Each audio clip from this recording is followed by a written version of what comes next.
Hey, Dave here from the Breakfast with Manny podcast, which comes from when my co-host Emmanuel, also known as Manny, and I used to meet regularly for breakfast. When we were discussing the shifting landscape of manhood, mostly by sharing our experiences and our struggles, as well as my coaching courses and my entrepreneurial experience, we realized many men could benefit from discussing these topics. So Breakfast with Manny is going to explore the unseen patterns that sabotage men from realizing their potential, healing, and getting the life, sex, career, and health they want, leading to a healthy masculine life. So, Dave, there's memes out there that say that every white guy is now creating a podcast. So two guys with a white... Guilty. Yeah, exactly. We're basically guilty. And I was seeing actually another video of a girl saying, guys, you know that if you're not feeling well, you can just call a friend. You don't have to start a podcast. So here we are. Okay, but wait. Some of the advice you're going to get is going to be shit, I think. But yeah, it is a good option. That's true. It is an option out there. By the way, everyone... My name is Emmanuel, or also known as Manny. We have Dave with me, our host. I'm the co-host, and this is Breakfast with Manny. So for those of you who are familiar and saw other videos, you know we started going deep into that chart, that Glover chart. And I think today, Dave, you wanted to cover some things there as well as some stories that happened recently. So I like real life. So hopefully people listen to our podcast and don't just call their friends, but don't forget one of the original episodes. We said, find a good buddy to share things with. Yeah, and absolutely. I think it's useful. But, the idea behind Breakfast with Manny is you and me getting together talking about life. So what's better than real life? So something crossed my desk after we did our last episode, a bit about upper masculine and lower masculine, upper feminine, lower feminine energetics. So it was like a little gift from the universe. Mm-hmm. I got a text. Do you mind if I'm just going to go right into it? Go ahead. I'm going to go into the text. So, old guy, I need to take the glasses off. So, my buddy I'm sure he's going to forgive me because this is for the greater good. I will not use his name, obviously. Let's see. Where is he? There we go. So I get a text from my good buddy. He's a great guy. He's had some issues at home sometimes. And again, he's going to watch this probably, so I apologize in advance. So he said, after a wonderful day and night with my wife yesterday, I did not fulfill my obligation this afternoon by making lunch, even though there was a ton of food in the fridge. She gave me the silent treatment and passive-aggressive attitude, lower feminine, right? Mm-hmm. When I asked her why, she said the person who cooks dinner the day before must make lunch the next day. And he had promised he was going to make it. I said, look, there's plenty of food in the fridge, which, as you might imagine, didn't go very well. So she exploded and got into rage and anger and those kinds of things. So if we pull the chart back up again, let's take a look. What we have is a couple that's pinging and ponging between lower masculine and lower feminine behavior. So we've got someone who took something personally. There's resentment. There's passive aggressivity. And there's a withdrawal of love. And you could see it almost in the text. They switched places. So when you stay in the lower realm and you get into lower masculine, rageful, abusive, angry. So she went crazy. And so his attitude, which is extremely normal, is, what the fuck's wrong with her? Like, look, what a bitch. She's just going crazy. All I did was miss lunch, right? Yeah. So I texted him back and I said, hey, listen, man, like it or not with the feminine, trust is a huge thing. So when you break trust, you're kind of, you need to fix it. Yeah. And so his attitude was, well, why do I have to fix it? Why doesn't she? And, sort of like in dancing, like, take the lead, man, like, take the lead. So what he did was almost a perfect example of what not to do, because what he did was he almost pushed her into the lower masculine, angry, rageful, abusive. I'm going to read some of the points to you if you don't mind. So number one, he broke a promise. And he made the male mistake, common guy thing. It was a little promise. There's no such thing. That's a big thing, because we tend to look at these things, particularly us, I feel like, guys, of like, this is so insignificant. Like, why should this shouldn't fucking matter? And then, it gets worse, because we break trust, but little increments with these things. They don't. Yeah, it seems like a lot of, especially more feminine women, when you break trust of any kind, in their nervous system or in their subconscious, that's related to trust everywhere. Mm-hmm. So, and I think I told a story earlier in an earlier podcast. I forgot to put a curtain rod up, and I had a very feminine girlfriend at the time, And I could just tell she closed right up. The key is you got to look at yourself and go, so number one message, first thing, women are reflectors in general of love or what's going on. So woman closes up, woman's angry. It's a good thing if you can start to develop the skill to go, okay, I think I fucked up. Not, she's crazy. Yeah, because that just doesn't puts work. No. Yeah, all on the fire for sure. That doesn't work. Second thing, he sort of took this attitude of like, she attacked me for no reason. So he became a victim, right? I'm a victim of the attack. Now if you're going to be a victim, now you're in the lower feminine quadrant. You're inviting her to go over to the lower masculine. You're not inviting her into the upper feminine quadrant or the upper masculine quadrant because we all inhabit each. He was passive aggressive and a bit defensive, like passive aggressive. Well, there's food in the fridge, right? Yeah. He didn't take full responsibility. Like I think when we look at what the world wants from men these days, and this is a big thing about healthy masculinity, is integrity, is taking responsibility for shit. How many times have we seen a corporate exec or in sports, you can see a guy who's lying through his teeth and he's just squirming. And all you ever wanted was this guy to just go, hey, I totally fucked up. I embezzled $2 million. I apologize and make it right. He didn't do that in this case, right? So that caused more trouble. He pointed the finger at her. Her behavior was the problem. He didn't do anything wrong in his mind, but he broke trust, which is a big no-no. And as I said, like, you know, he did have a point. He said, well, look, can't she be more conscious and forgiving? Absolutely. In any relationship, either partner, because again, everybody inhabits all these energetics all the time. There is room for someone when you start to notice that you're getting triggered to say like, what's this really about? And I'm going to get into that in a minute about my own personal story of me being kind of a giant loser online dating, but I want to delay that for one more minute. But yeah, man, what do you think? I don't know.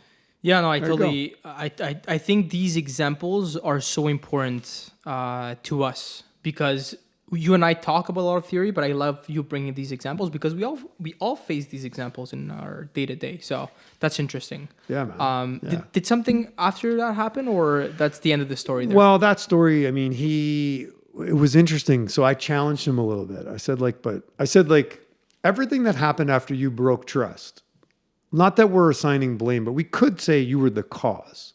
I don't like saying to people it's your fault. Yeah. I like saying you caused that.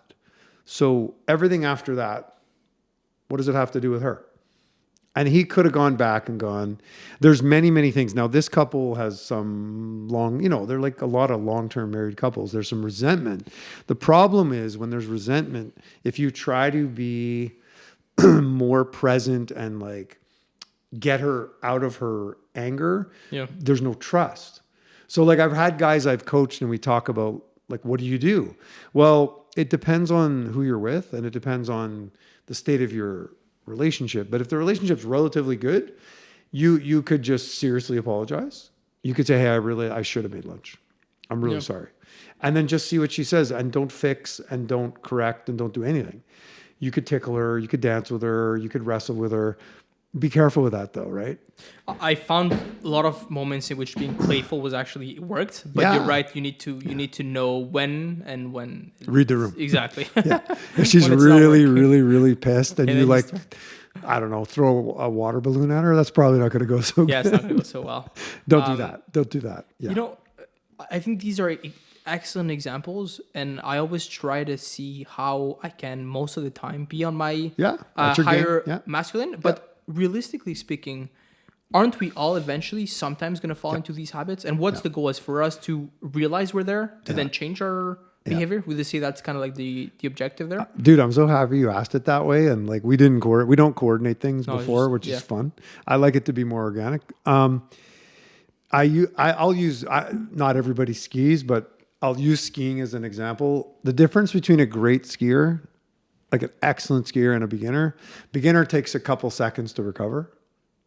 And an expert skier takes a millisecond. Like the adjustments are so fast, you don't even see it. So it's a skill.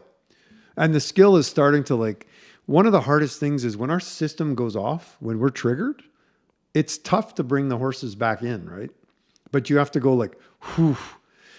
I recommend, it's not easy, but as you do the work and as you get more and more conscious, you can call timeout when you're angry. Instead of lash out, timeout.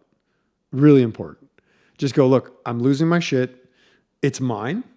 Ownership's a big thing too, right? So it's not I'm angry, it's I'm feeling anger. It's mine. And I'm going to go check into it. Give me 5-10 minutes and we'll talk. Or a day or whatever you need, right? So my answer to that is like, it's all about skill. And skill just means practice. And skill means the better you get, the faster your corrections.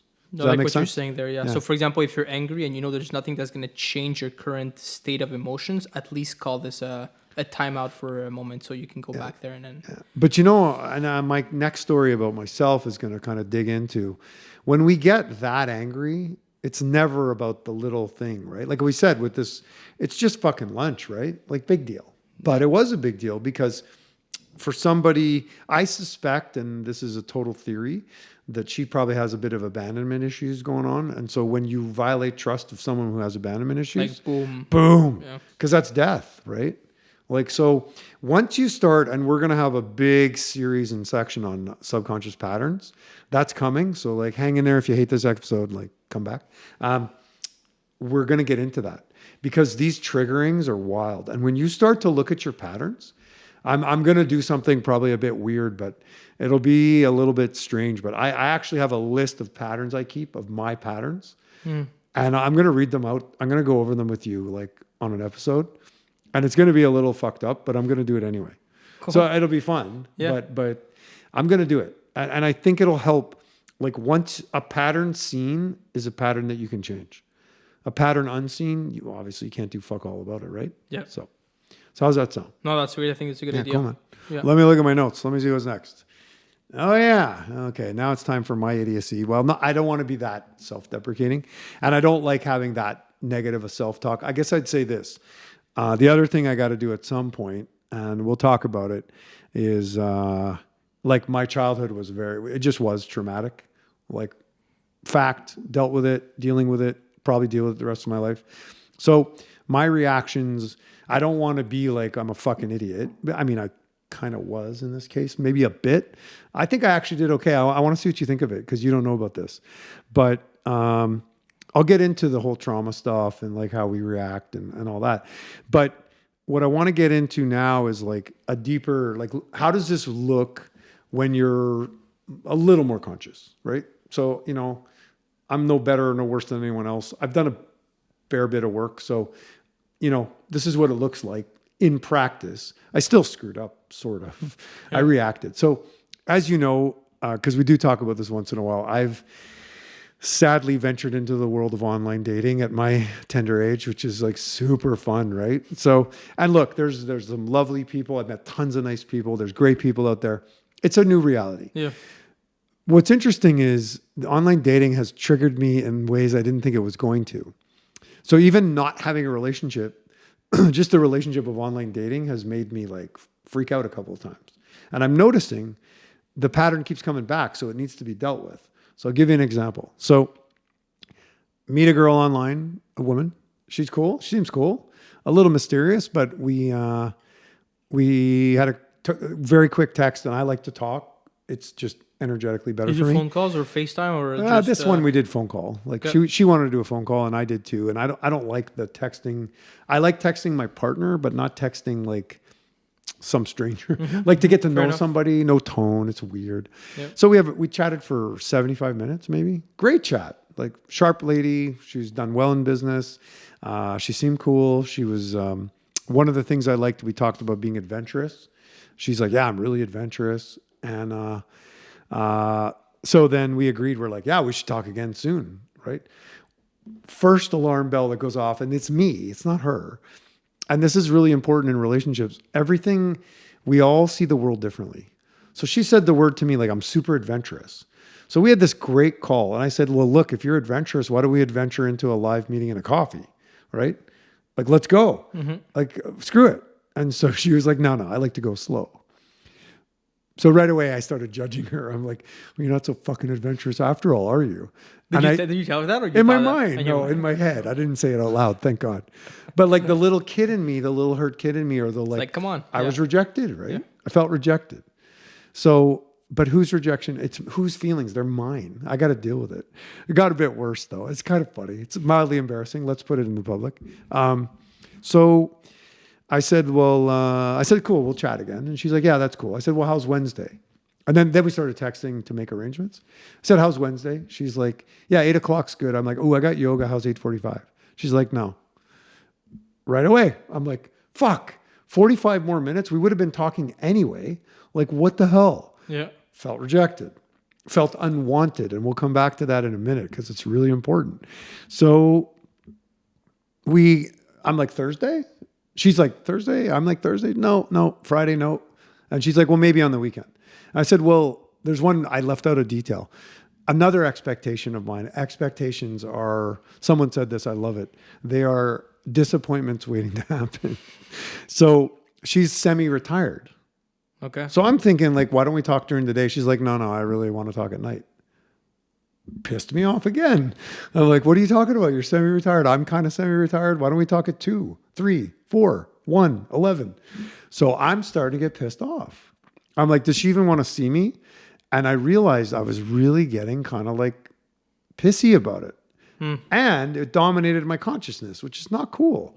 So who do I really want to be? I'm like, we'll talk when you want to talk. And, maybe we would have had a great chat and gotten had the best romance ever. Probably not. But what's important here is I started to see the triggering. Yeah. And I know one of my patterns, which is a tough one. So this is another topic that's going to be a big topic someday, later in the podcast series, intergenerational trauma. So my dad was 12 years younger than his next sibling. My dad couldn't stop talking about how unwanted he felt. So my dad felt seriously unwanted.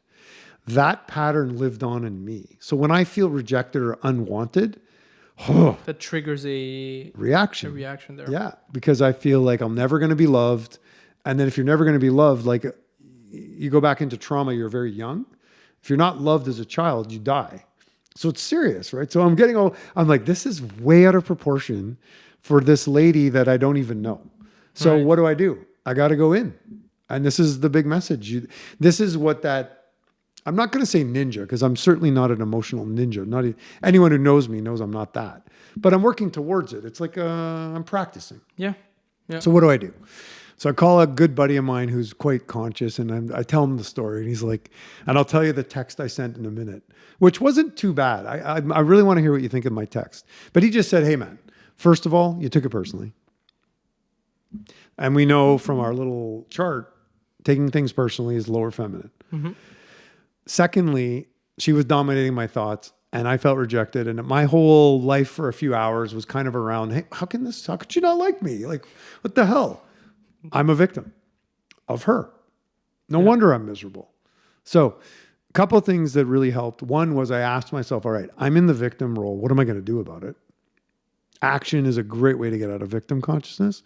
But my buddy also said, like, dude, like, why are you taking it so personally? She might just be busy. Like, big deal. She doesn't even know you. Mm-hmm. But again, deeper triggers. This is why patterns, which is coming up, it's so important. Yeah. Because they really, our wounds drive our behavior, man. So let me tell you what I texted her. See what you think. Listen, I think the biggest, for me, the most impressive thing here is how you understand and know these things.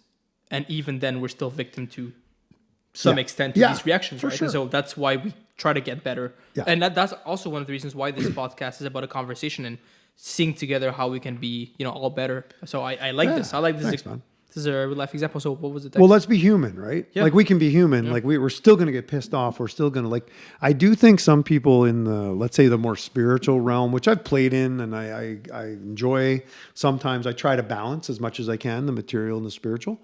Spiritual just meaning like know thyself to me. Some people have a different definition, but what I've noticed is just, the whole, you can go too far with it sometimes and you can be like, I'm going to be like Gandhi. Like, no, like you're human. We get to be human, right? Mm-hmm. So you kind of balance it out. There's no perfection here. It's not like, well, I'm going to study myself and I'm going to go do a yoga retreat and I'm going to do a meditation retreat and I'm going to come back into real life and never react. That's not how it works. And that's why meditation, it's really important to bring it into your life. And what I mean by that is anybody can sit by a palm tree and on the beach where no one's around and meditate and be calm.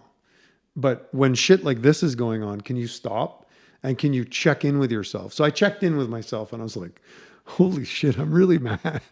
I don't even know her. And like, when you're triggered, you're young. Like your subconscious mind doesn't know your age, right? Right. So I was probably 6 years old. No wonder I was acting like a bit of a goof. Yeah. Because at the end of the day, does it really matter? Do I want to be that scarce? She's the only woman that I could ever date? No. So here's what I wrote. I want to see what you think. So I said,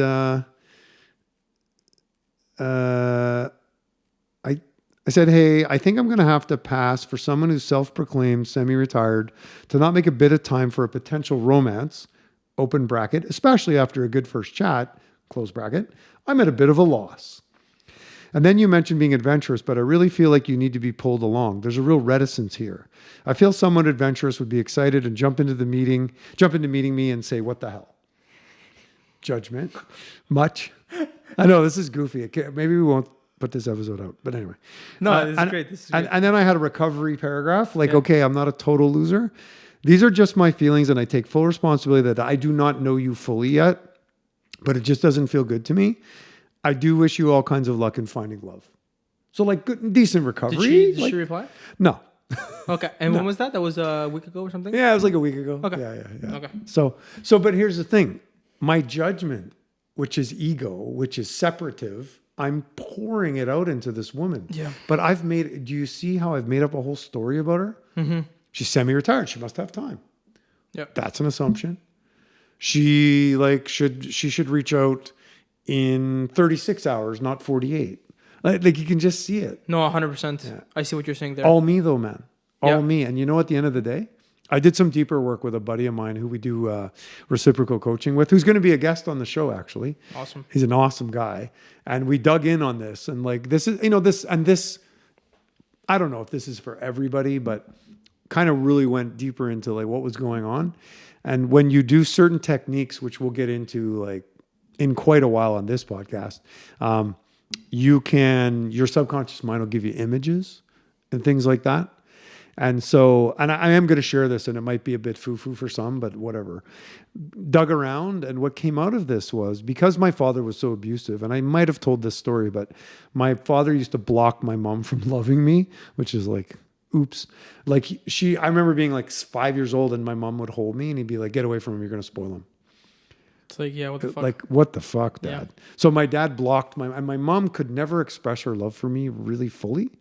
So when we did the deeper work, it came out that my mother loved me to death, but just couldn't show it because she was blocked. So some of my like searching for women and some of my relationships I'm trying to establish with women is to fill that hole. Filling a hole is not coming from love.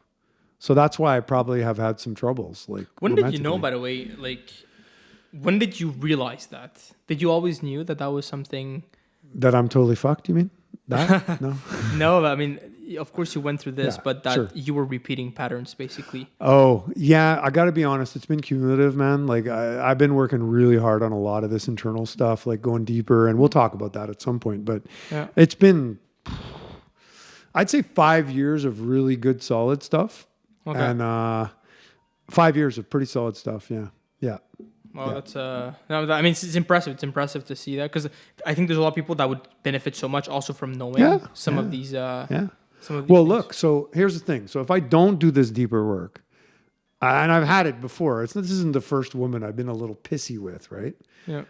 To be honest, and the pissiness, I'm now like a little hurt kid. I'm like, oh, no wonder. So I can do some work around the wound, and I can try to heal that up, and now I can meet someone in a loving way. Because right now, I feel like, and this is more than I thought we'd get into today, but I'm going to do it. I'm looking to get rejected, man.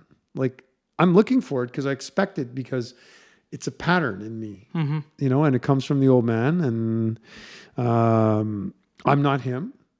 And I just think for all of us, like, once you start understanding, like, I'll just say this, under the hood of me, there are subconscious patterns driving my behavior. I don't like that, because that makes me a victim, right? That's not fucking cool. No. I don't want that. I want to have control. Well, not control. Control is a bit of a tricky thing, but I want to have awareness and consciousness around my life.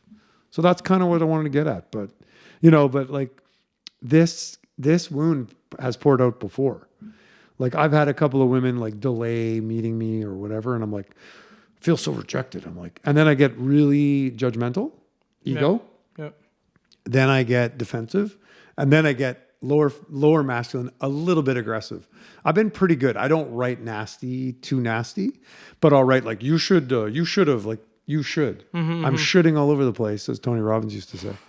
Bullshit, man. So there you go. Yeah. So that's today's episode. And no, I'm happy you shared this. This is good. This is good for also for everyone to realize again. Maybe try to be as self-aware as possible, right? To try it. These things. Try. Yeah. It's not always possible, but try as much as possible. And then, well, I would say this. I'll just to wrap